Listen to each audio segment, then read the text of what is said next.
Growing up, I was always very curious. Yeah, I never thought that one day that same curiosity might save me from slavery.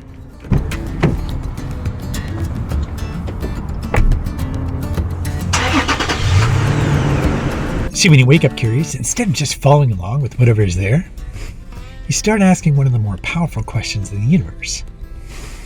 Why? Like, why do we have private institutions printing money from thin air and charging us interest for it?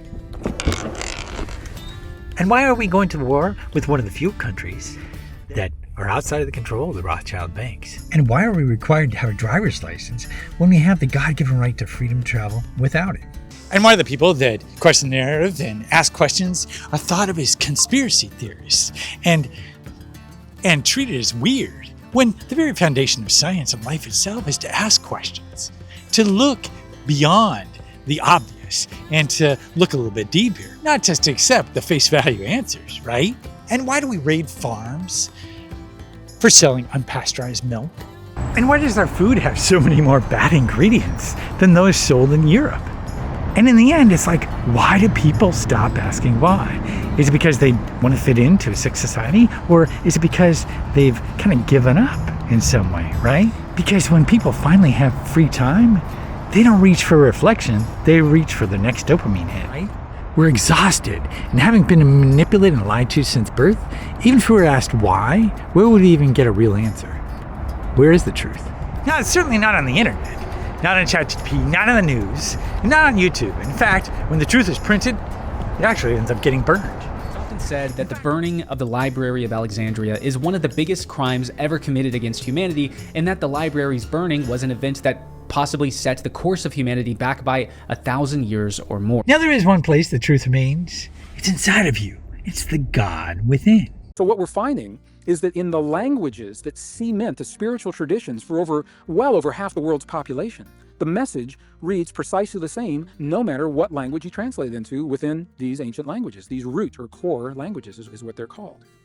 So now when we look at ourselves, rather than seeing the sticky, gooey, protoplasmic stuff that somehow magically creates life, what we're looking at is a library. And within that library, those 46 chromosomes we can actually think of now as books. And the long strands of DNA that make up each chapter in each book, we know, are made of the shorter strands that we call genes, that are the paragraphs and the sentences. And the highest level, the very first, the introductory level, the message from the first day of our existence, reads the same for all of those cells. It literally says, God eternal within the body. God eternal within the body. Yet to access that, you have to let go and trust something beyond logic, beyond the external authority we've been trained to see as the truth. And you have to be willing to face all your fears, all your doubts, and in fact, in some cases, the very foundation of who you think you are. Because when you go within, the why gets deeper and deeper and deeper. The more you uncover, the more the truth unfolds.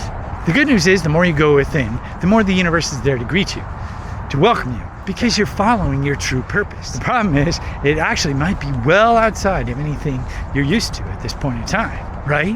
What I found on a deeper level is the why isn't there to be answered. It's there for you to remember and discover who you really are, and then to gain the confidence to embrace being you, no matter how weird it gets. That's when, despite all the outer world and all the chaos, you're truly free. Because following that curiosity has brought me into a different lifestyle. And along the way, I've shared ideas, and that process itself has continued to deepen some of the wisdom that I've found along the way. It's actually a great flywheel that I've kind of discovered on my own. It's this sense of like, let's go and explore. Let's go on some quests and really figure out the truth. And then not only have it philosophically there, but actually live the truth. Live from that meaning. Not have it be something that you do someday, but do it right now. Now, my biggest obstacle right now is actually sharing ideas of clarity. Because even as I start living through the wisdom that's unfolding for me, sharing it can sometimes feel like a dream.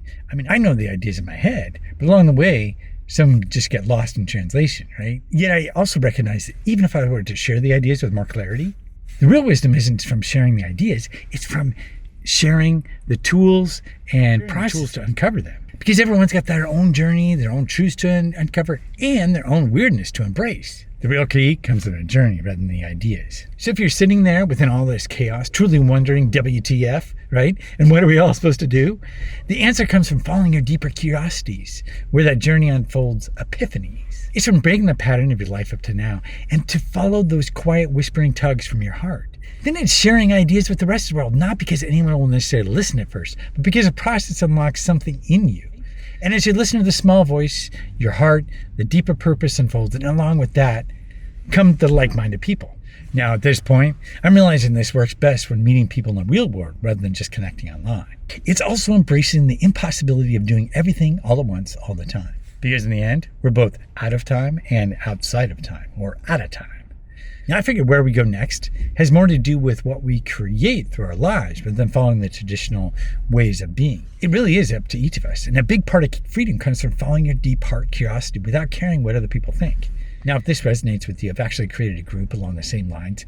It's where I share simple ways to create and establish what I like to call creative continuity, or following ideas and creating throughout each day rather than just in established settings. It's really all about simplicity. I really believe that the sharing process actually does a whole lot, not only for you, but also for the people you share it with, and it just brings a lot more people together, like-minded and otherwise. And you realize you're not alone in all this, right?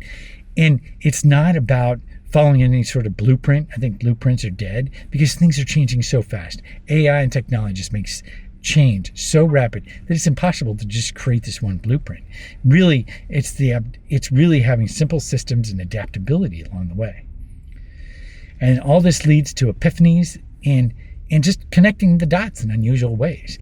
And when shared, connecting with like-minded people such as yourself. So if you found this video helpful, be sure to give it a like, share it with someone you think might benefit. Thanks a lot for watching, and I'll see you next time.